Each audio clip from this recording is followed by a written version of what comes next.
مرحبا أهلا النوادي. السلام عليكم ورحمة الله وبركاته. الحمد لله رب العالمين. اللهم صل وسلم على سيدنا محمد خاتم النبيين وعلى آله وصحبه أجمعين. أما بعد، سبحانك لا علم لنا إلا ما علمتنا إنك أنت العليم الحكيم. ربي اشرح لي صدري ويسر لي أمري واحلل عقدة من لساني يفقهوا قولي وسدد لساني واهدي قلبي بحق سيدنا محمد صلى الله عليه وآله وبارك وسلم. يا من هو في علوه كائن، يا من هو في فعل حميد، يا من هو في مجده مدين. اللهم أكرمنا بنور الفهم وأخرجنا من ظلمات الوهم وارزقنا فهم النبيين وحفظ المرسلين وإلهام ملائكة المقربين. ربنا زدنا علما وفهما وعقلا يا أكرم الأكرمين بحق سيدنا محمد خاتم الأنبياء والمرسلين.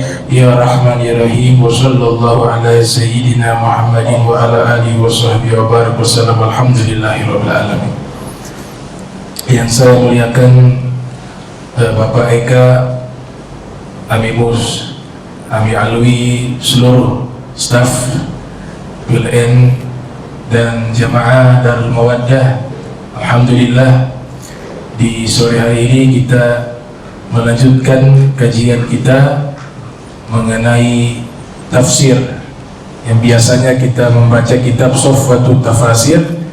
Di pertemuan kali ini mungkin secara khusus kita mengikuti momentum yang dimana masih dari bulan Rabiul Awal, bulan kelahiran Nabi Muhammad sallallahu alaihi wasallam. Jadi mungkin di pertemuan ini kita membahas tafsir yang berkaitan tentang kelahiran Nabi kita Muhammad sallallahu alaihi wasallam. Di dalam Al-Qur'an memang tidak ada ayat secara lugas menginformasikan secara spesifik kelahiran Nabi Muhammad. Tapi biografi Nabi banyak di dalam Al-Qur'an.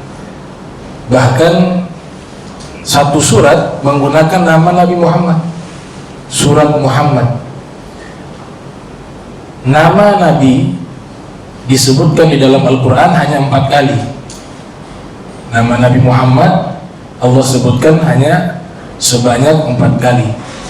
Nabi yang paling banyak disebut namanya di dalam Al-Quran, Nabi Musa. Ada sekitar 136 kali kalau tidak salah. Itu Nabi yang terbanyak disebutkan namanya dalam Al-Quran adalah Nabi Musa. Rasulullah SAW namanya disebut di dalam Al-Quran hanya 4 kali dan juga dijadikan nama surat Muhammad. Tapi bukan berarti gelar-gelar beliau yang Allah sebutkan di dalam Al-Quran sedikit. Justru Allah menyebut gelar Nabi lebih banyak sebagai bentuk penghormatan kepada Nabi Muhammad sallallahu alaihi wasallam. Kalau kita menganalisa secara mendalam, setiap kali Allah memanggil nama-nama Nabi yang lain, Allah sebut namanya secara langsung. Ya Adam, uskun. Ya Nuh, ya Idris, ya Musa, ya Isa. Dipanggil wahai Adam, wahai Musa, wahai Isa. Tapi ketika Nabi Muhammad SAW Allah memanggilnya itu dengan gelar penghormatan. Ya ayyuhal muzammil, ya ayyuhal mudaththir. Kalaupun nama Nabi disebut, setelahnya Allah katakan Rasulullah. Nabi Muhammad itu adalah utusan Allah. Di sini Allah mendidik kita untuk memuliakan panggilan kepada Nabi Muhammad. Jangan menyebut sekedar nama saja, harus dengan gelar-gelar pujian kepada Rasul sallallahu alaihi wasallam, karena beliau memang manusia yang berhak untuk dipuji dan disanjung, manusia yang berhak mendapatkan semua kemuliaan. Satu surat di surat Maryam. Nah ini kalau Maryam, beliau satu-satunya wanita yang namanya disebut di dalam Al-Quran. Kalau tafsiran banyak, isyarat banyak, tapi namanya langsung disebut. Itu hanya Sayyidah Maryam. Di dalam tafsiran, isyarat-isyarat wanita-wanita mulia seperti Sayyidah Khadijah, Sayyidah Fatimah Zahra alaihissalam, banyak isyarat-isyarat disebutkan di dalam Al-Quran. Tapi kalau nama yang disebut secara lugas itu Sayyidah Maryam. Bahkan jadi surat, namanya Surat Maryam. Nah, di Surat Maryam itu ada satu ayat menyebutkan tentang maulid, kelahiran Nabi Isa. Wassalamu alayya yawma wulidtu wa yawma amutu wa yawma ub'atsu hayya. Di hari tersebut kesejahteraan dilimpahkan kepadaku. Ini Nabi Isa yang menyatakan, di hari kelahiranku Allah limpahkan kesejahteraan, keselamatan. Dan juga di hari aku wafat, dan juga di hari aku dibangkitkan dalam keadaan hidup, hayya. Baik, kalau sekelas Nabi Isa menyebutkan lewat lisan Nabi Isa bahwa hari lahirnya itu diturunkan kesejahteraan, diturunkan keselamatan, bagaimana kiranya dengan Nabi Muhammad SAW? Justru jauh lebih besar keberkahannya, keselamatannya, kebaikannya. Dan di sini jelas Nabi Isa menyebutkan hari lahirnya. Berarti hari lahir itu satu momentum yang penting. Kalau tidak penting, tidak mungkin termaktub di dalam Al-Quran. Wassalamu alayya yauma wulidtu. Keselamatan, kesejahteraan bagiku di hari aku dilahirkan. Disebut di hari aku dilahirkan. Berarti hari lahir seorang nabi itu penting. Kemudian yauma amutu, dan juga di hari aku wafat. Wa yauma ub'atsu hayya, dan juga di hari aku dibangkitkan dalam keadaan hidup. Ini keyakinan. Di sini Nabi Isa mengisyaratkan tentang hari kiamat, hari kebangkitan. Golongan Mu'tazilah beranggapan nanti hari kebangkitan manusia bangkit hanya ruhnya saja, tidak dengan jasad. Sedangkan mayoritas ulama mengatakan di hari kebangkitan kita dibangkitkan dalam keadaan ruh dan jasad. Nah, inilah yang dikuatkan oleh Nabi Isa mengatakan hayya, aku dibangkitkan dalam keadaan hidup. Kita dikatakan hidup saat ini karena ada ruh dan jasad. Kalau hanya ruh saja, jasadnya sudah tidak menyatu dengan ruh, istilah yang digunakan adalah mati. Sedangkan Al-Quran ini penterjemahannya itu berbicara kepada orang yang hidup, khitabnya kepada orang yang hidup, bukan orang yang mati. Sehingga informasi ini masuk ke bab akidah bahwa hari kebangkitan itu kita dibangkitkan dalam keadaan hidup berupa ruh dan jasad. Ini yang dikukuhkan oleh Al-Imam Abu Hamid Muhammad bin Ahmad Al-Ghazali At-Tus, yang lahir tahun 450 Hijriah, wafat 505 Hijriah, yang terkenal dengan julukan Hujjatul Islam, Al-Imam Al-Ghazali. Ada satu kitab namanya Kitab Talmud, kitabnya orang Yahudi, disebut Kitab Hitam, Kitab Hitam Bani Israel. Jadi Bani Israel ini, kepercayaan mereka punya dua kitab suci. Orang-orang Yahudi itu memiliki dua kitab suci. Yang pertama mengklaim memiliki kitab suci Taurat yang Allah wahyukan kepada Nabi Musa. Ada kitab suci kedua namanya Talmud. Nah, Talmud, di dalam kitab suci Talmud itu, dan saya punya kitabnya, kitab Talmud itu, kajian tentang kitab Talmud tepatnya, ketika menceritakan kelahiran Nabi Isa, mereka menyatakan Nabi Isa dilahirkan sebagai ibnu zina, anak zina. Lihat bagaimana golongan yang satu ini, Yahudi, menempatkan para nabi kepada derajat yang dihinakan, derajat yang tidak terhormat. Itu di Talmud tertulis. Jadi keyakinan mereka Nabi Isa itu anak haram, anak zina.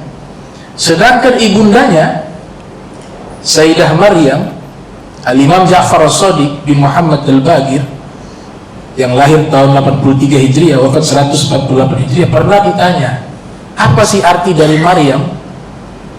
Maka beliau menjawab, arti dari Maryam adalah khadimatur Rabb, pelayannya Allah, pelayannya Sang Pencipta. Karena memang sebelum lahir ibundanya sudah nazarkan, wakafkan anaknya itu sepenuhnya hidup untuk ibadah kepada Allah. Makanya diberikan nama Maryam, artinya khadimatur Rabb. Dan ini dinukilkan oleh Imam Ar-Raghib Al-Asfahani di dalam kitabnya Mu'jam Mufradati Al-Fadhil Quran. Baik, orang-orang Yahudi menempatkan Sayyidah Maryam, wanita yang suci ini, yang mulia ini, Allah sebutkan kata suci double 2 kali dalam satu kalimat. Tahharaki wastafaki wa tahharaki alal alamin. Engkau wanita yang benar-benar suci, dan engkau wanita yang dipilih, dan engkau adalah wanita yang suci sealam jagat raya. Itu keyakinan agama Islam bagaimana kedudukan Sayyidah Maryam. Tapi ketika ditempatkan di dalam kitab-kitab Talmud, kitabnya orang Yahudi dan rahib-rahib mereka, mereka menempatkan Sayyidah Maryam adalah seorang wanita penzina. Dia berzina dengan seorang laki-laki bernama Yusuf An-Najjar. An-Najjar itu tukang kayu. Ya, dihinakan betul-betul. Sehingga mereka berkeyakinan Isa itu terlahir dari perzinahan antara Maryam dengan Yusuf An-Najjar. Dan mereka tidak percaya Nabi Isa itu nabi. Mereka mengatakan Nabi Isa itu hanya ulama yang alim, yang baik, sehingga Allah berikan kelebihan kepadanya karena dia mengenal Allah dengan tingkatan ma'rifatullah. Ini Yahudi menempatkan Nabi Isa ke derajat hina. Terbalik dengan Nasrani. Nasrani menempatkan Nabi Isa terlalu jauh tingginya, terlalu tinggi, sehingga menyatakan Ibnullah. Nabi Isa itu anaknya Tuhan, anaknya Allah. Itu. Islam di mana posisinya? Di tengah. Di antara ekstrim kanan dan ekstrim kiri. Dia moderat di tengah-tengah, tawasud. Kita menghormati Nabi Isa sebagai Nabi dan Rasul, tapi bukan sebagai Tuhan. Dan kita tidak menghinakan bahwa Nabi Isa itu terlahir dari perzinahan. Keyakinan kita mukjizat. Sayyidah Maryam walaupun tanpa ada lelaki yang menyentuhnya, Allah berikan mukjizat atau keramat karena beliau seorang waliyah. Karena para nabi golongannya laki-laki, bukan golongan perempuan, disebut sebagai waliyah. Maka Allah berikan keramat kepadanya dan mukjizat untuk Nabi Isa, terlahir tanpa ada bapak. Selesai itu. Itu klarifikasi dari Al-Quran secara langsung. Karena ada tuduhan dari Yahudi bagaimana bisa ini terlahir Isa yang dimana ibunya tidak menikah. Maka mereka menuduh berarti ibunya berzina. Nah, sebaliknya di golongan Nasrani itu adalah anak Tuhan. Sehingga golongan ekstremis Nasrani dan juga terjadi khilaf di kalangan mereka bahwa Sayyidah Maryam itu, mohon maaf, disenggami oleh Tuhan, Bapak sama Bunda. Tahu prosesnya seperti apa, tapi pernyataan ekstrimnya seperti itu. Dan bukunya ada sama saya, bukunya Talmud ada, buku Nasrani juga ada. Nah, pernyataan seperti itu sehingga keyakinannya muncul satu diksi atau satu istilah anak Tuhan. Bapaknya Allah, ibunya Bunda Maria, dan anaknya adalah Isa. Disebut Trinitas. Itu. Nah, konsep ini dibantah di dalam Islam. Lam yalid wa lam yulad wa lam yakul lahu kufuwan ahad. Jelas tuh. Yang namanya Tuhan gak boleh dia itu melahirkan. Kalau ada Tuhan yang melahirkan atau dilahirkan, maka Tuhan yang sebelumnya juga akan dilahirkan dan melahirkan, dan itu akan terkumpul banyak Tuhan. Sebagaimana manusia jumlahnya banyak di zaman Nabi Adam sama Siti Hawa, itu turunan mereka yang hidup di zaman itu 400.000 orang. Jumlahnya banyak dari Nabi Adam dan Siti Hawa. Akhirnya berkembang biak jadi banyak. Kalau konsep Tuhan berasal dari lahir dan melahirkan, maka akan banyak seperti banyaknya manusia, bahkan lebih banyak lagi. Kenapa? Karena Tuhan ada jauh sebelum manusia. Maka Islam menurunkan Allah menurunkan satu wahyu namanya surat Al-Ikhlas, dengan tegas menyatakan lam yalid wa lam yulad wa lam yakul lahu kufuwan ahad. Ia tidak melahirkan dan tidak dilahirkan. Baik, ini pengantar tentang tafsiran Maulid. Jadi Maulid itu disebutkan Maulid Nabi Isa di dalam Al-Quran. Adapun hadis Nabi menyebutkan Maulid Nabi itu Nabi rayakan bukan setahun sekali, bukan setahun dua kali, tapi setiap pekan Nabi rayakan dan memperingati lahirnya. Dengan pernyataan ketika ada yang bertanya, ya Rasulullah, kenapa engkau puasa di hari Senin? Maka beliau mengatakan, dzaka yaumun wulidtu fihi wa bu'ithtu fihi wa unzila alayya. Di hari Senin saya berpuasa karena saya dilahirkan di hari Senin. Nabi rayakan setiap apa? Setiap pekan. Tapi caranya apa? Berpuasa. Ibnu Hajar Al-Asqalani mengatakan berpuasa adalah amal baik, sehingga tidak hanya dibatasi merayakan Maulid itu hanya sebatas puasa saja, tapi dengan seluruh rangkaian amalan baik itu boleh. Ada yang lewat sedekah boleh, ada yang lewat membaca Al-Quran boleh. Yang penting di sini substansinya adalah kita mengenang yang namanya hari lahirnya Nabi, karena Nabi sendiri mengenangnya bukan setahun sekali saja, tapi setiap pekannya. Nah, ini korelasi bagaimana hubungan antara Maulid Nabi Isa dengan Maulid Nabi Muhammad sallallahu alaihi wasallam. Kalau Maulid Nabi Isa disebutkan di dalam Al-Quran secara sharih, secara jelas, sedangkan Maulid Nabi menyebutkan di dalam hadis yang sahih tentang puasa di hari Senin. Ketika ada yang bertanya, ada seorang wanita orientalis namanya Annemarie Schimmel, asal Jerman. Dia membahas dengan sangat cantik kelahiran Nabi Muhammad. Kalau kita menjelaskan dengan kitab-kitab para ulama, itu hal yang wajar, karena mereka ulama yang memang dari kecilnya muslim. Tapi ini seorang orientalis asal Jerman, seorang wanita, Annemarie Schimmel atau Annemarie Schimmel, itu menulis buku khusus biografi Nabi Muhammad sallallahu alaihi wasallam. Di prolog dari buku tersebut, beliau mengatakan bahwa di saat lahirnya Nabi Muhammad sallallahu alaihi wasallam, maka alam semesta yang penuh dengan degradasi moral dan akhlak akan terhapus dengan adanya Nabi Muhammad. Dengan adanya Nabi Muhammad, orang mengenal hak asasi manusia yang sebenarnya. Dengan adanya Nabi Muhammad, seluruh manusia bisa mengenal Tuhan dengan benar, dengan cara yang benar, dengan ilmu yang benar. Dan dia katakan, saya menulis buku ini, judulnya apa? Wa anna Muhammadan Rasulullah. Dan sesungguhnya Muhammad adalah utusan Allah. Itu bukunya berbahasa Arab, karena beliau juga mampu di dalam berbahasa Arab, juga berbahasa Jerman dan berbahasa Inggris. Dari judulnya itu penegasan tuh, sesungguhnya Muhammad adalah utusan Allah. Kalau kita belajar ilmu balaghah, ilmu sastra Arab, dalam cabang fan ilmu namanya ma'ani, di situ ada istilah namanya al-kalamul khobari. Kalam khobari namanya testimoni atau kalimat informasi. Setiap kali kalimat informasi disampaikan tidak perlu penegasan. Saya mengatakan kepada orang Islam, Muhammad Rasulullah, Nabi Muhammad adalah utusan Allah. Selesai. Gak perlu saya menegaskan pernyataan itu. Cukup menginformasikan, kaum muslimin sudah terima. Karena itu bagian daripada keimanan dan bagian dari syarat keislaman. Kesaksian bahwa Nabi Muhammad adalah utusan Allah. Tapi buku itu, ini cerdasnya seorang cendekiawan, seorang pemikir. Dia membuat judul buku berbeda dengan ulama.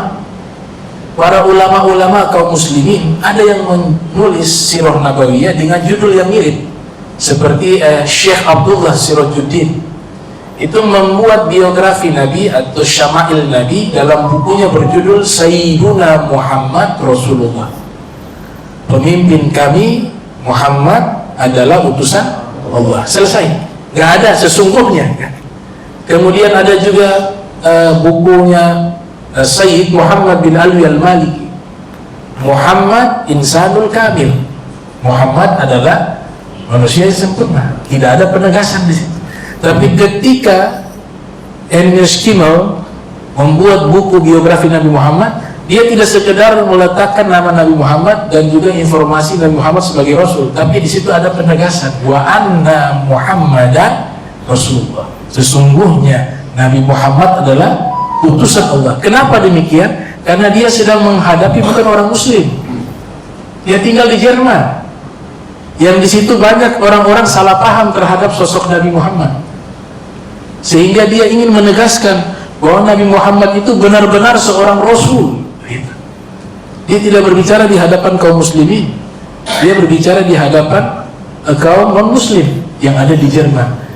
Nah, analoginya mudah sekali. Setiap kali ada penegasan berarti ada pengingkaran. Kita mengatakan kepada kaum muslimin Muhammad Rasulullah, selesai. Nabi Muhammad utusan Allah, tidak ada pengingkaran. Tapi kalau kita sampaikan kepada orang non-muslim, apalagi yang jauh ada di Jerman di sana, yang memang sejarahnya lama dengan komunisme, pemahaman komunis yang memang jauh dengan Tuhan, apalagi dengan para nabi, maka tantangannya lebih berat. Sehingga ketika menyampaikan Muhammad Rasulullah, Muhammad adalah utusan Allah, pasti akan mereka mengingkari, tidak mungkin, atau Muhammad bukan Rasul. Ketika pengingkaran itu disampaikan Muhammad bukan seorang Rasul, maka dia harus membalas dengan penegasan, Inna Muhammadan Rasulullah, sesungguhnya Muhammad itu adalah utusan Allah. Maka itu rahasia dari judul kitabnya, wa anna Muhammadan Rasulullah. Dia ingin menegaskan kepada kaum non-muslim bahwa Nabi Muhammad itu adalah utusan Allah. Di prolognya itu dia menyampaikan kalimat yang sangat indah. Dia mengatakan begini, buku ini saya tulis untuk mengungkapkan rasa cinta saya selama 40 tahun kepada nabinya umat Islam. Dia punya kecintaan kepada Rasulullah mungkin bisa melewati kita karena dia menggunakan ilmu dan penelitian. Dia sangat cinta kepada Rasulullah. Dia mengatakan 40 tahun saya cinta kepada Nabi umat Islam. Dia tidak mengatakan saya cinta kepada Nabi Muhammad atau Rasulullah. Kenapa demikian? Dia sedang mempengaruhi orang-orang yang ada di sekitarnya, termasuk keluarganya itu non-muslim. Jadi dia perkenalkan Nabi sebagai sosok pribadi yang baik terlebih dahulu, bukan sebagai sosok seorang Rasul dan Nabi. Itu satu siasat dakwah, dan berhasil. Beberapa orang yang dekat dengan beliau akhirnya masuk Islam. Setelah mereka sudah kagum, sudah cinta, ini loh kehidupan Nabi Muhammad, akhlaknya seperti ini, begini perangainya. Itu kan menarik. Secara fitrah jiwa manusia itu senang kepada hal yang baik. Innal mahabbata jubilas ala man ahsana ilaiha. Rasa cinta itu muncul ketika orang berbuat baik kepadanya, maka akan cinta itu muncul. Biografi Nabi yang mengajarkan kebaikan itu akan menarik hati orang. Setelah mereka tertarik, penasaran, akan mereka kaji biografi Rasul. Setelah itu dia perkenalkan Rasulullah ini bukan manusia biasa, ini manusia super, ini manusia yang sempurna baik secara fisik maupun akhlak. Nah, itu yang beliau jelaskan dalam prolog bukunya, wa anna Muhammadan Rasulullah. Saya sudah membaca itu. Ada 3 poin penting yang beliau sanjung Nabi Muhammad, atau kita katakan paradigma Ernest Kimmel tentang sosok pribadi Nabi Muhammad. Yang pertama, beliau tegaskan di dalam buku tersebut, Nabi Muhammad SAW bukan sebagai teladan hanya untuk kaum muslimin, Ya. Tapi Nabi Muhammad sosok teladan bagi seluruh manusia. Uswatun hasanatun di dalam Al-Quran disebut. Laqad kana lakum fi Rasulillahi uswatun hasanatun liman kana yarjullaha wal yawmal akhirah wa dzakarallaha katsiran. Jadi teladan di sini bukan hanya kepada kita, kata Ilmi Islam, tapi kepada seluruh manusia. Karena semua aspek kehidupan, Ibnu Khaldun kan pakar sosiologi. Ibnu Khaldun lahir tahun 732 Hijriah, wafat 808 Hijriah. Memiliki sebuah karya ilmiah berjudul Muqaddimah, artinya prolog. Disitulah asal usul ilmu sosiologi modern. Jadi ilmu sosiologi modern itu ada di kitab Muqaddimah. Padahal kitab Muqaddimah ini bukan kitab yang tersendiri, dia hanya pengantar atau kata sambutan atau prolog dari buku sejarahnya. Tapi karena buku sejarahnya begitu tebal-tebal, prolognya itu jadi satu ilmu. Dan beliau seorang kritikus sejarah.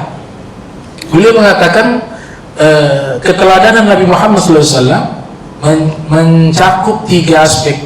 Lembaga sosial tertinggi, lembaga sosial pertengahan, lembaga sosial terkecil.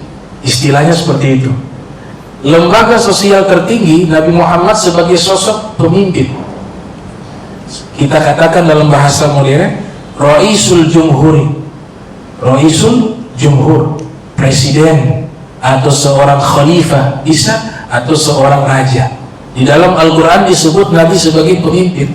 Inni ja'ilun fil ardi khalifah.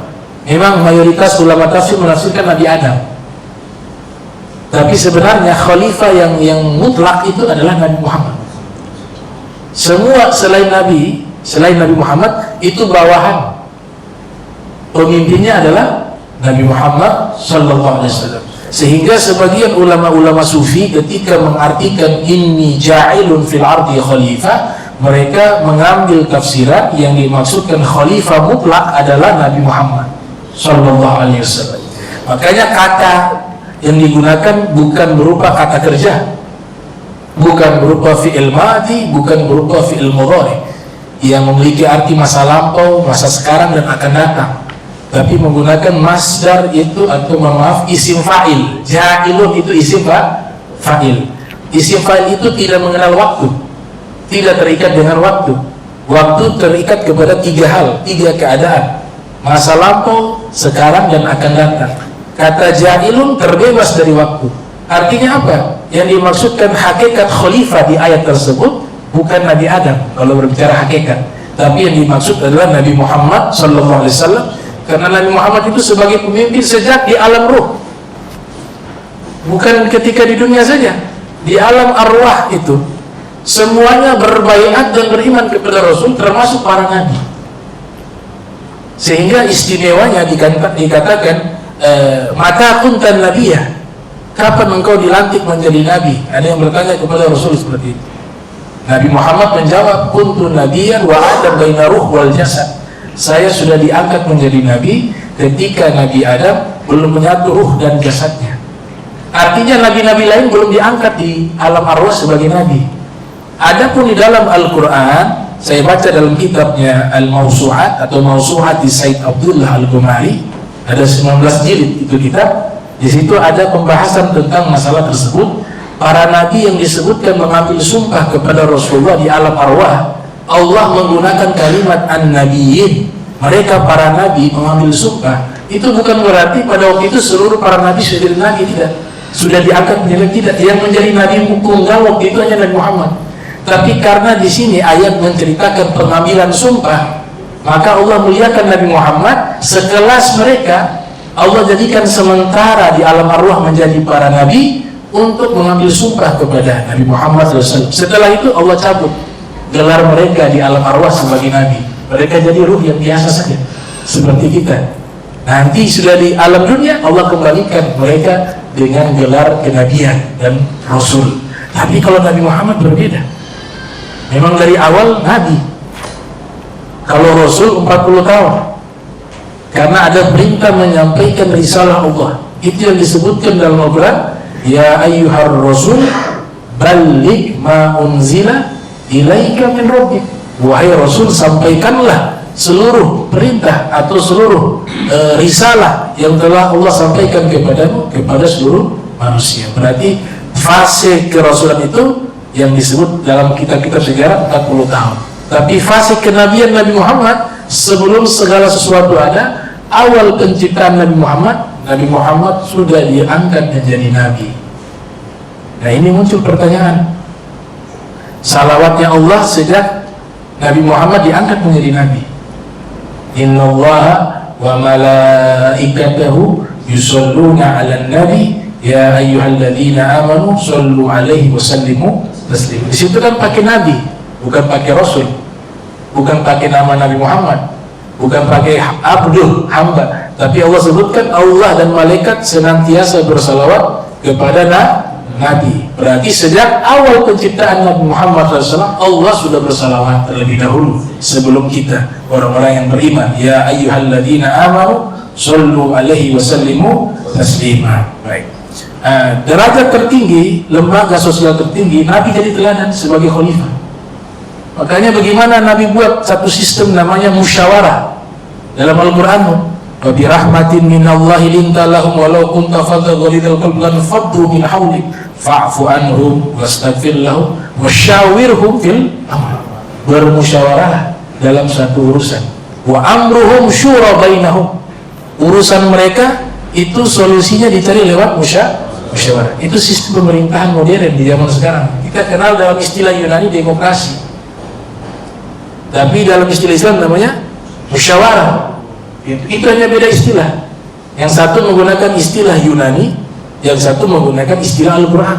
Walaupun secara teknik atau secara metode agak berbeda, tidak sama persis, tapi sistem ini adalah sistem modern yang sudah Nabi kembangkan di masa beliau.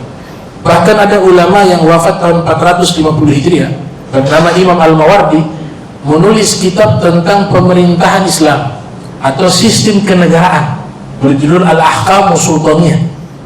Dan juga Nabi mempraktikkan tiap kali meninggalkan kota Madinah, tidak pernah kota Madinah kosong dari pemerintah, harus diangkat sebagai pengganti sementara.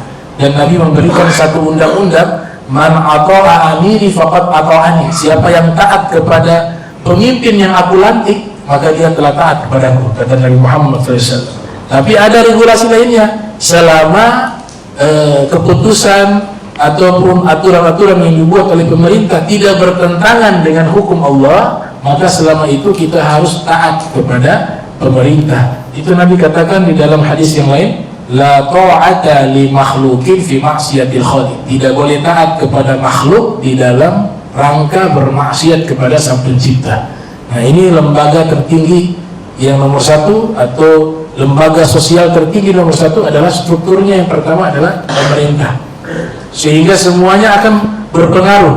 Dikatakan oleh Ibnu Khaldun, dinur ra'iyati ala dinil muluk, agama rakyat mengikuti agama pemerintah, agama para raja. Kemudian lembaga yang kedua, lembaga sosial yang kedua adalah al-mujtama' atau kemasyarakatan sosial. Nabi jadi teladan baik tuh. Bagaimana Nabi berinteraksi dengan masyarakat. Bukankah salah satu visi misi Nabi yang paling utama diantaranya, ini hadis yang sahih menurut Imam Al-Hakim yang lahir tahun 321 Hijriah, wafat 405 Hijriah, dan juga hadis ini disepakati oleh Imam Az-Zahabi yang lahir 673 Hijriah, wafat 748 Hijriah, dan mengatakan hadis ini sahih, yaitu Nabi bersabda, innama bu'ithtu liutammima makarimal akhlak. Sesungguhnya saya diutus untuk menyempurnakan kemuliaan akhlak. Di dalam riwayat Imam Ahmad bin Hanbal yang lahir tahun 164 Hijriah, wafat 241 Hijriah, Nabi SAW bersabda, innama bu'ithtu liutammima sholihal akhlak. Saya diutus untuk menyempurnakan kebaikan akhlak. Jadi Nabi secara bermasyarakat gak ada cacat, paling baik akhlaknya, paling jujur, semuanya yang sifat-sifat baik ada di dalam diri Nabi Muhammad Sallallahu Alaihi Wasallam. Makanya ini bagaimana beliau ini punya derajat sosial ketika bermasyarakat, berinteraksi dengan masyarakat, dan juga sebagai pemimpin semuanya sempurna. Itu kata Emery Simon di dalam bukunya.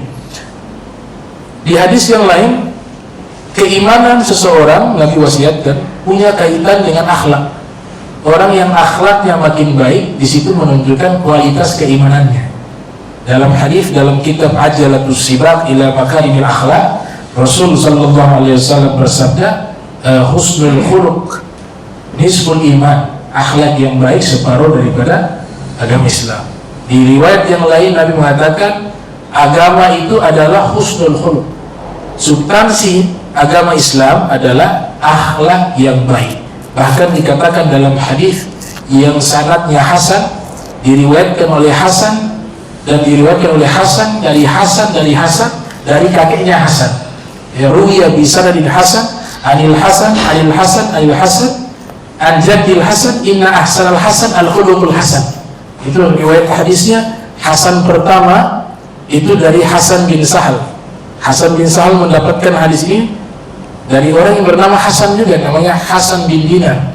Hasan bin Dinar mendapatkan hadis ini dari orang yang bernama Hasan al-Basri, tabi'in. Dan Hasan al-Basri mendapatkan hadis ini dari Hasan bin Ali, yaitu Sayyidina Hasan bin Ali.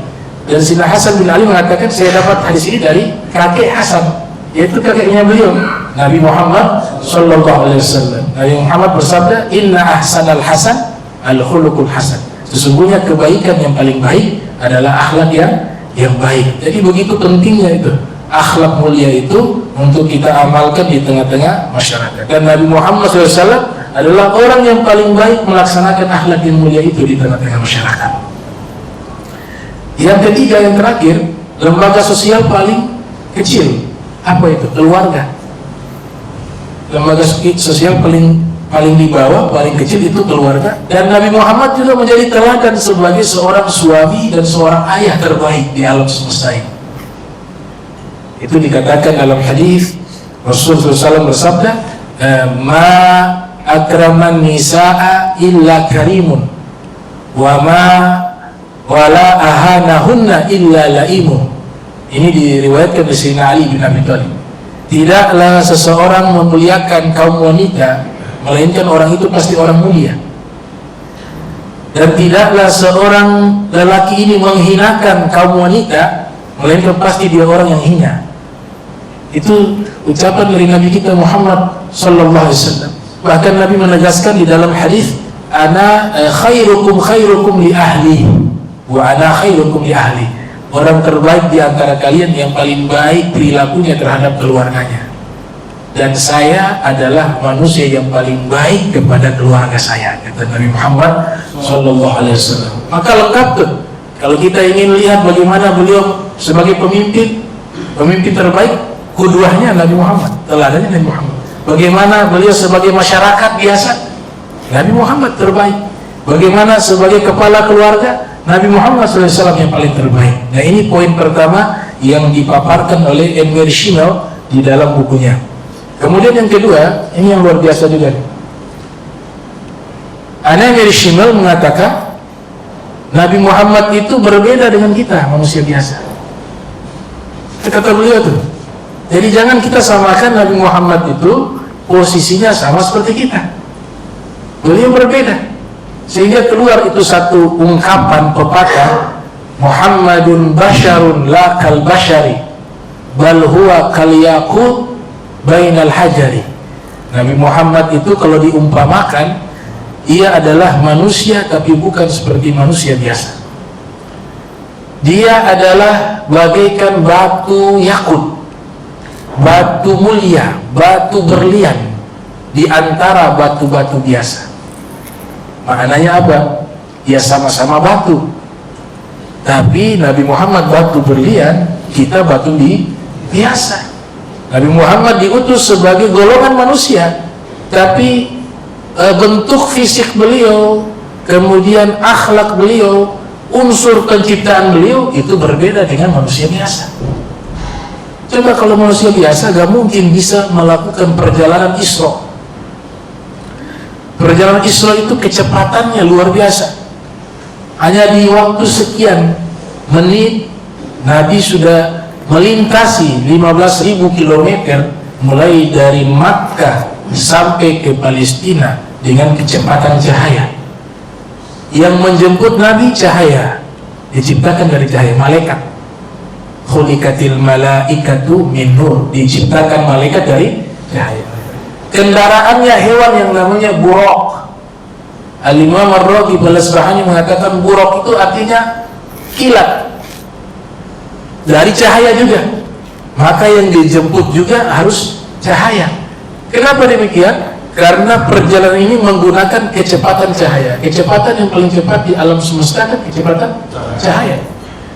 Kalau kecepatan yang begitu cepat dalam teori ilmu fisika, makin cepat kecepatan, makin besar beban dan tekanan. Kecepatan makin besar, makin cepat akan menghancurkan manusia yang terdiri dari daging dan darah dan kulit, akan hancur. Motor GP saja misalnya itu, kecepatannya tidak sebanding dengan kecepatan Isra-nya Nabi Muhammad. Itu kalau tanpa helm, ini itu bisa hancur. Padahal kecepatannya tidak sebanding dengan kecepatan buraq. Buraq sekali melangkah sejauh mata memandang. Itu dikiaskan agar kita mudah paham. Ulama menyebutkan, atau dalam riwayat disebutkan, kecepatan daripada buraq itu bagaikan kilat, makanya disebut dengan buraq. Sekali melangkah sejauh mata memandang, itu kecepatannya.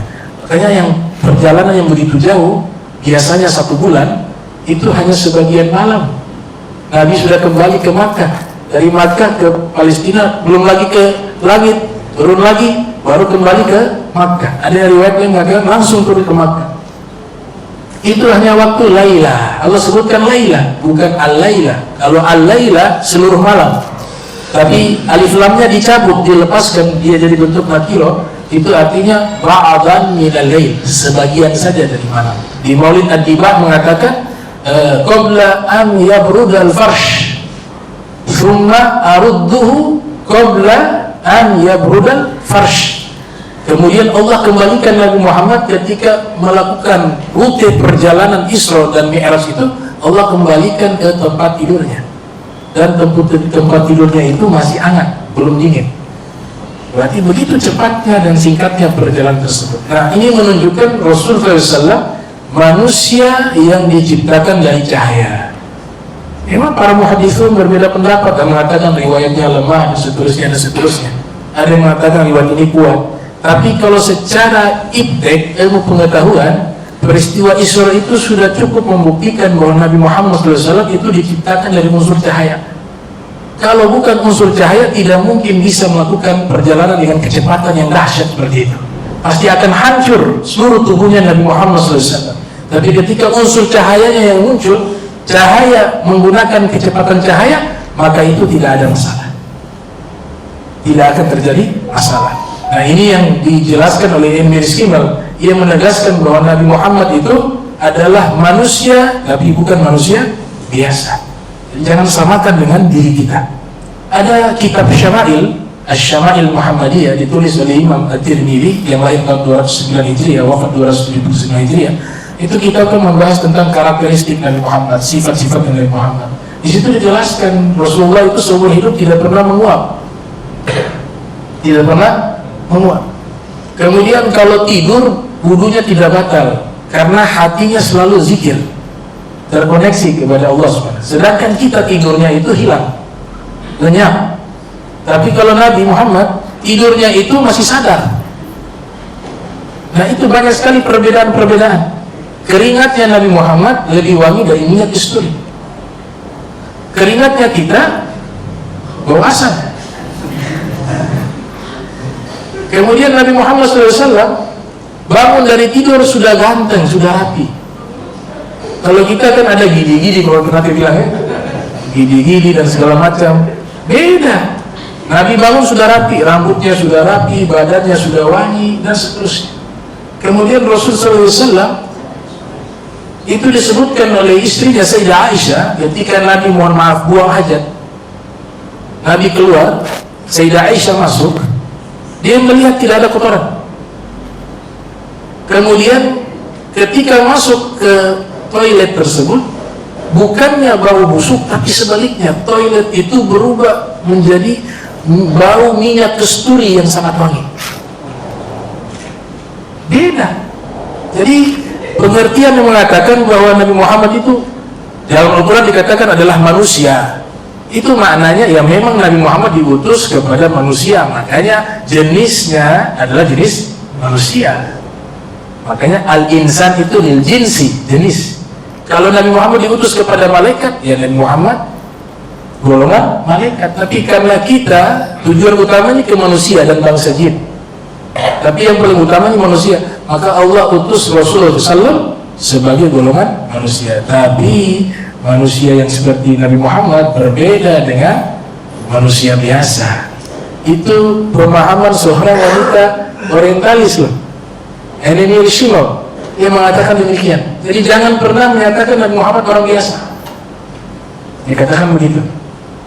Sehingga kalau kita menyanjung memuji Nabi Muhammad, itu hanya ada satu larangan. Rasulullah SAW ini punya derajat tinggi di sisi Allah, sehingga kita memuji dalam bentuk apapun pujian tersebut tidak akan salah. Karena tentu kemuliaan Nabi lebih tinggi dari pujian kita. Cuma larangannya satu saja, la tutruni kama atra'at an-nasara ibna Maryam fa innama ana abduhu faqulu abdullah wa rasuluh. Larangan ini hanya satu ini. Kita puji Nabi, sanjung Nabi, Nabi membuat batasan. Batasan ini gak boleh dilewatin. Apa kata Nabi? Jangan memuji saya berlebih-lebihan sebagaimana orang-orang Nasrani memuji Ibnu Maryam, Nabi Isa. Ini harus dipahami. Artinya apa? Orang-orang Nasrani menempatkan pujian kepada Nabi Isa sebagai anak Tuhan, bahkan bisa mencapai derajat Tuhan. Sedangkan Nabi Muhammad SAW sudah ditegaskan dan Allah sudah jaga akidah orang-orang Muslim tidak akan menempatkan Nabi Muhammad sebagai Tuhan. Selebihnya bebas kita puji Nabi Muhammad sebebas-bebasnya, asalkan jangan sampai menyatakan Nabi Muhammad itu Tuhan dan anak Tuhan. Itu saja batasannya. Makanya Imam Busiri membuat satu syair. Beliau mengatakan fahuwallazi tamma ma'nahu wa suratuhu sumastafahu habiban bari'un nasami munazzau an syarikin fi mahasinihi fajawhabul husni fihi ghairu muqasiri da'at nasara fi nabihim. Tinggalkanlah pujian kepada Nabi Muhammad sebagaimana orang-orang Nasrani memuji Nabi mereka. Maksudnya apa? Menyatakan Nabi mereka adalah Tuhan atau anak Tuhan. Kemudian dikatakan lagi wansub wahkum bima syi'ta madhan fihi wahtakini. Tetapkanlah pujian kepada Nabi Muhammad sesuka hati kalian, sebebas-bebasnya. Wansub ila dzati ma syi'ta min syarafin, dan hubungkanlah seluruh kemuliaan yang ada kepada zatnya Nabi Muhammad SAW. Wansub ila qadrihi ma syi'ta min idhami, kaitkanlah seluruh keagungan kepada Nabi Muhammad SAW. Fa inna fadla Rasulillah laisa lahu haddun fa yu'dira anhu naqitun bifami. Karena kemuliaan Nabi Muhammad SAW tidak ada batasannya. Makna tidak ada batasannya itu kemuliaannya sangat tinggi, kecuali yang dibatasi oleh Nabi tadi. Jangan menempatkan saya sebagai Tuhan. Dan itu tidak mungkin kaum muslimin. Di dalam pikiran orang awam pun sudah tertanam di dalam hati bahwa Nabi Muhammad adalah seorang Nabi, karena Nabi sudah mendoakan hal itu.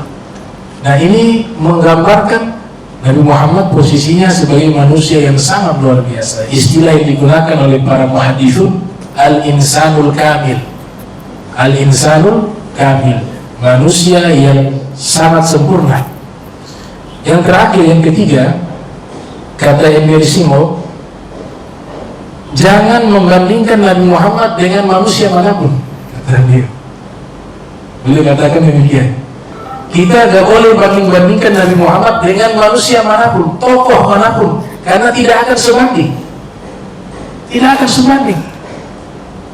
Membandingkan Nabi Muhammad dengan Presiden Soekarno misalnya, membandingkan Nabi Muhammad dengan Mahatma Gandhi, membandingkan Nabi Muhammad dengan Karl Marx, apalagi ada di kampus mereka bandingkan itu, di kampus yang ada di Oxford di Inggris, dibandingkan kecerdasan Nabi Muhammad itu sebanding dengan Elon Musk. Nah, Nabi Muhammad kata Emir Shimel nggak bisa dibandingkan dengan manusia karena nggak ada tandingannya. Kalau membandingkan sesuatu dengan sesuatu yang lain biasanya setara, satu level, cuma ada yang lebihnya. Misalnya saya bandingkan Zaidun a'lam min Amr, Zaid lebih pintar daripada Amr, artinya Amr juga pintar, dan Amr dan Zaid bisa kita bandingkan karena satu level. Kalau Nabi Muhammad tidak ada tandingannya, makanya beliau mengatakan jangan bandingkan Nabi Muhammad SAW dengan apapun dan dengan siapapun, karena tidak ada bandingannya, kata Emir Shimon. Satu penegasan yang Nabi katakan di dalam hadis riwayat Imam At-Tirmidzi, Nabi mengatakan ana sayyidu waladi Adam yaumil qiyamah, saya pemimpin anak Adam di hari kiamat, wala fakhr, dan saya tidak bangga, wa biyadi liwa'ul hamd wala fakhr, di tanganku ada bendera pujian di hari kiamat, saya tidak bangga. Wa ma min nabiyyin yawma idzin Adam faman siwahu illa tahta liwa'i wala fakhr, dan tidak ada seorang nabi pun di hari kiamat termasuk Nabi Adam dan seluruh turunannya kecuali mereka semuanya berada di bawah panjiku, kata Nabi Muhammad SAW, dan saya tidak bangga itu. Wa ana awwalu man tanshaqqu anhul ardu wala fakhr, dan saya orang pertama yang dibangkitkan di hari kiamat dan saya tidak bangga. Wa fir riwayah ditambahkan, dan saya orang pertama yang diizinkan oleh Allah untuk memberikan pertolongan atau syafaat. Anta habibullah qad turja syafa'atuhu illa sirati ma zallat qadam laulaka ma khuliqat syamsun wala qamarun wala sama'un wala lauhun wala qalam. Dikatakan dalam syair, Imam Al-Burdi mengatakan, engkau adalah kekasih Allah yang diharapkan syafaatnya di hari tersebut. Tidak ada yang lain bisa memberikan syafaat terkecuali lewat izin Nabi Muhammad SAW. Kau kekasih Allah yang diharapkan syafaat di hari tersebut, tatkala kaki-kaki manusia terpeleset di jembatan Sirat, harapan mereka hanya adalah pertolongan dan syafaat Nabi Muhammad SAW. Engkau adalah manusia yang dicintai oleh Allah. Kalau bukan karena Nabi Muhammad, tidak diciptakan matahari, bulan, langit, bumi, alam semesta, lauh dan qalam. Semuanya karena adanya Nabi Muhammad SAW, maka Allah ciptakan seluruh alam semesta. Itu bahasa puisi dari Imam Al-Burdi yang membuat syair pujian terhadap sosok Nabi Muhammad SAW. Nah, ini kurang lebih penjelasan tentang Maulid Rasulullah SAW yang diambil dari buku Wa Anna Muhammadan Rasulullah, ditulis oleh seorang orientalis, tapi saya berkeyakinan sudah muslimah. Ini sudah muslimah, ya, karena buku-bukunya itu semuanya membela Islam. Ada satu buku ketika orang Barat mengatakan Islam agama perang, agama teroris, salah satu tokoh yang membela agama Islam di Jerman itu, bahkan di Eropa, adalah beliau. Beliau membuat satu buku namanya Al-Islam Dinul Insaniyah. Islam adalah agama kemanusiaan, bukan agama teroris. Jadi luar biasa dia pembelaannya tuh. Maka dikatakan melafadzkan syahadat itu ada khilaf di kalangan fuqaha. Orang masuk Islam yang penting itu di hati. Ada pendapat begitu. Karena orang munafik juga melafadzkan syahadat, tapi hatinya mengingkari. Allah hukumnya dia bukan lewat lisan, tapi hatinya. Nah, ada orang sebaliknya, mungkin dengan dia menyembunyikan keislamannya, dia lebih mudah untuk membela agama Islam. Sama dengan Sayyidina Abu Thalib, kan, pamannya Nabi, kan, dikatakan kan katanya tidak muslim, tidak beriman, tapi ada dibantah oleh ulama-ulama ahli sunnah wal jamaah. Dia siasat dalam dakwah itu, gak butuh itu pernyataan secara lisan, dia sudah membuktikan dengan perbuatan, dengan ruhnya, dengan jiwanya, dengan hatinya. Emir Shimel juga begitu, gak perlu dia menyatakan saya ini seorang muslimah, dia sudah buktikan dengan perbuatan. Dan kemudian apakah kita tahu ketika dia sudah menyatakan syahadat itu? Kita nggak tahu. Syahadat itu dinyatakan, memang ada mengatakan harus ada yang hadir menyaksikan dan seterusnya. Tapi sebenarnya ini urusan personality dengan Tuhan. Tuhan lebih tahu keislaman seseorang dibanding orang manusia, gitu. Karena substansinya sebenarnya bukan di lidah, substansinya semua itu di hati. Makanya niat itu bukan di lidah, niat itu di mana? Di hati.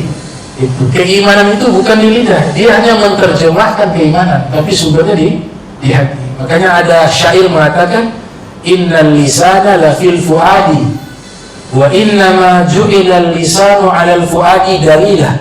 Sesungguhnya lidah yang sesungguhnya itu di hati. Adapun lidah itu hanya menerjemahkan isi hati, tapi yang aslinya di hati. Gitu. Ada khilaf lah. Para ahli fikih sebagian besar juga mengatakan harus kalau mampu melafatkan harus melafatkan 2 kalimat syahadat. Tapi saya katakan di sini masih terjadi perdebatan di kalangan para ulama. Ini bukan hal yang disepakati, hal yang masih ada perdebatan. Mungkin animational dia seperti itu menyembunyikan keislamannya agar lebih mudah di dalam dia membela agama Islam, karena dia berada di lingkungan yang bukan mayoritas Muslim. Itu kita harus paham tuh. Dia berada di tempat yang di situ ada komunis, di situ ada Nasrani, yang Islamnya populasinya sangat sedikit di situ. Sehingga dengan cara itu dia mampu membela Islam lewat buku-bukunya, lewat ceramah-ceramahnya, lewat seminar-seminarnya. Dan alhamdulillah, tuh kaum muslimin ketika mengungsi dari Suriah, dari negara-negara Islam, Jerman membuka tangan untuk menampung mereka, karena mindset mereka memandang Islam itu sudah tercemari dengan pencemaran positif dari tokoh-tokoh orientalis yang membela agama Islam. Di antaranya Ennio Morricone. Yang menarik, beliau punya kuburan itu batu nisan. Pergi ke Turki, beliau diundang ke Turki, lewat di satu gang, di situ ada mereka menawarkan jualan batu nisan. Maka beliau pesan batu nisan, tulis namanya. Tapi tahun wafatnya belum ditulis, tulis namanya. Kemudian tahun, tapi data tahunnya belum, karena masih hidup kan. Beliau bawa pulang ke Jerman itu, batu nisan itu. Nah yang luar biasa, beliau suruh ukir satu kalimat nasihat dari Sayyidina Ali bin Abi Thalib. An-nas niyam fa idza matu intabahu. Itu terukir di batu nisannya. Manusia yang hidup di dunia tidur, ketika mereka mati baru terbangun dari tidurnya. Itu menjadi ukiran yang sampai sekarang masih ada di batu nisannya Ennio Morricone. Dan ini wanita luar biasa, dia menguasai hampir 6 sampai 8 bahasa dan hafal Al-Quran 30 juz. Dia hafal Al-Quran 30 juz, belajar kepada seorang syekh. Ternyata Islam tidak cukup dengan Al-Quran. Bagaimana lagi agar saya bisa memahami agama Islam? Oh, harus dengan tafsir. Dihafal tafsir Jalalain. Ternyata Al-Quran dengan tafsir belum bisa memahami Al-Quran secara utuh. Ditanya lagi kepada salah seorang guru, ini saya belum paham Islam, bagaimana lagi agar saya bisa memahami agama Islam? Hafal hadis Nabi, dihafal kitab Riyadhus Shalihin, dihafal kitab Bulughul Maram. Kemudian beliau menghafal beberapa kitab lainnya. Akhirnya beliau menguasai ilmu-ilmu akademisi keislaman. Di antaranya yang beliau sangat menguasai itu ilmu tasawuf. Beliau lebih pakar dari kita membahas tentang masalah teori-teori ilmu tasawuf.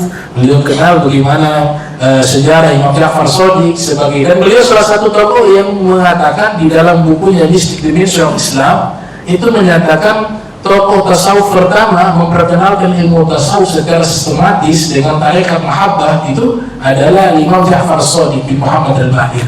Itu pernyataan daripada Ennio Morricone. Dan beliau kenal sekali Abu Yazid al-Bustami, Zunnun al-Misri, As-Sari As-Sakati, Imam Junaid al-Baghdadi, Syekh Abdul Qadir Jailani. Itu lebih kenal daripada kita, karena habis waktunya untuk mengkaji ilmu agama Islam. Ya, mudah-mudahan Allah Ta'ala berikan beliau pengampunan dosa, diangkat derajatnya, dan kita diberikan manfaat dari ilmu-ilmu walaupun singkat. Mudah-mudahan bisa bermanfaat. Ya. Wassalamualaikum warahmatullahi wabarakatuh.